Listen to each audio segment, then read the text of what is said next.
बर्बादे गुलिस्तां करने को बस एक ही उल्लू काफ़ी था। यहाँ हर शाख पे उल्लू बैठा है, अंजामे गुलिस्तां क्या होगा। दोस्तों, ये शेर मुझे याद आता है क्योंकि आज जिस किस्म का माहौल बना हुआ है, as far as stock markets are concern, as far as investments are concern, as far as money is concern, that is crazy. Everybody is scared कि कल क्या होगा।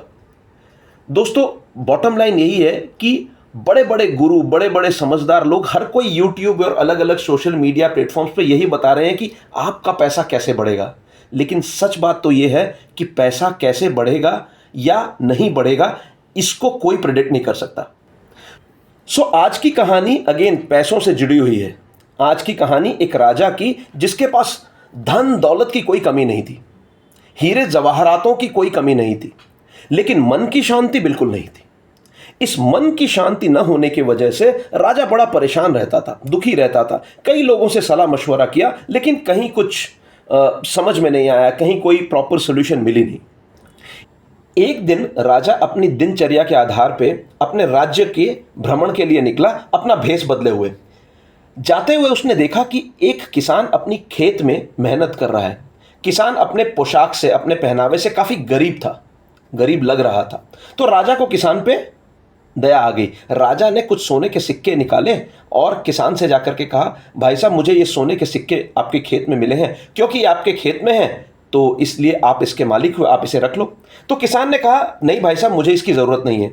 तो राजा ने कहा, ज़रूरत नहीं है, सोने के सिक्के की ज़रूरत नहीं है, ऐसा कैसे हो सकता है। तो किसान ने कहा कि मुझे जो भी मिला है, जो मेरे पास है, जो भी मैं कमाता हूँ, उससे मैं बड़ा खुश हूँ।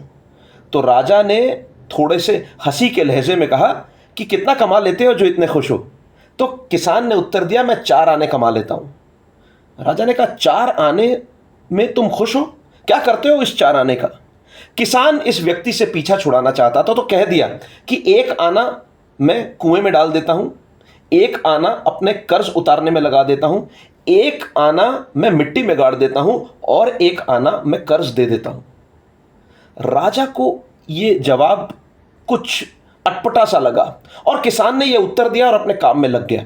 राजा वापस अपने महल आता है, अपने दरबारियों को बुलाता है, अपने दरबार में बैठ करके किसान की यही बात दोहराता है और कहता है कि मुझे इस उत्तर का मतलब समझाओ।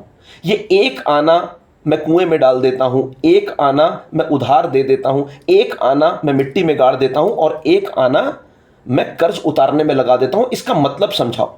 दरबारियों ने बहुत सारी चीजें समझाने की कोशिश की, लेकिन राजा इन उत्तरों से संतुष्ट नहीं था। राजा ने आखिरकार अपने दरबारियों से हुक्म दिया कि मुझे वही किसान को मिलना है, उसे लेके आओ। दूसरे ही दिन किसान को दरबार में पेश किया गया। किसान ने राजा को देखते ही प्रणाम किया और माफ़ी मांगी कि हे राजन, मैं आपको पहचान नहीं पाया। राजा ने बड़े विनम्रता से किसान को बैठने की एक जगह दी और कहा कि मैं तुम्हारे उस जवाब से बहुत प्रभावित हूं और मैं समझना चाहता हूं कि तुमने ये जवाब क्यों दिया और इसका मतलब क्या है। तब किसान ने कहा कि हे राजन, मैं 4 आने कमाता हूं और उसे मैं जो खर्च करता हूं, इसका तरीका मैं आपको समझाता हूं। जब मैंने कहा कि 1 आना मैं कुएं में डाल देता हूं, इसका मतलब यही कि 1 आना मैं अपने परिवार के खान पान भरण पोषण में लगा देता हूं।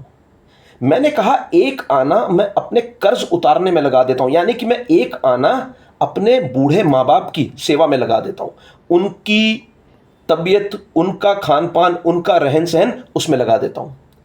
तीसरा मैंने कहा कि 1 आना मैं मिट्टी में गाड़ देता हूं, यानी कि 1 आना मैं बचत में लगा देता हूं ताकि अपना भविष्य सुरक्षित कर सकूं, और 1 आना मैं कर्ज दे देता हूं, यानी कि इस 1 आने को मैं अपने बच्चों की पढ़ाई लिखाई और परवरिश में लगाता हूं, उनके भविष्य को सुरक्षित करने के लिए।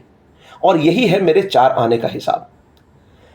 अब राजा को समझ में आ गया था कि ज्यादा पैसा होना संतुष्टि लाएगा, ये कोई जरूरी नहीं, लेकिन पैसे का सही उपयोग आपको मन की संतुष्टि दे सकता है। अब राजा को अपनी गलती समझ में आ गई थी।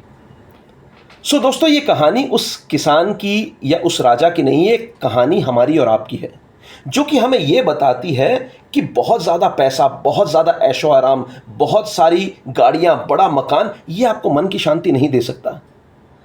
आप कितना कमा रहे हो उससे कई ज़्यादा इंपॉर्टेंट है कि आप अपनी कमाई को लगा कहाँ रहे हो। सो दोस्तों, अगर हम अपने जीवन में 10, 15, 20 साल पीछे चले जाएं तो हमें यह एहसास होगा कि 10, 15, 20 सालों में हमारी कमाई जो है 10, 15, 20 गुनी बढ़ चुकी है। लेकिन क्या उसी अनुपात में हमारी खुशी बढ़ी है? यह एक बड़ा सवाल है। शायद नहीं बढ़ी है, बल्कि खुशी घट गई है। हम स्ट्रेस्ड ज़्यादा हो गए हैं, हम परेशान ज़्यादा रहते हैं, क्योंकि पैसे के इस्तेमाल को हम बेहतर तरीके से समझ नहीं पाए हैं। सो दोस्तों, मैं उम्मीद करता हूं कि ये छोटी छोटी चीज़ें जो हम गलत कर रहे हैं, इस चीज़ का एहसास होने की वजह से शायद आपके जीवन में थोड़ी सी खुशियां आएँ। सो दोस्तों, अगर कहानी अच्छी लगी हो तो दूसरों के साथ लाइक और शेयर करें, और मेरे साथ इस चैनल पर बने रहने के लिए thank you so very much. आपका दिन मंगलमय हो।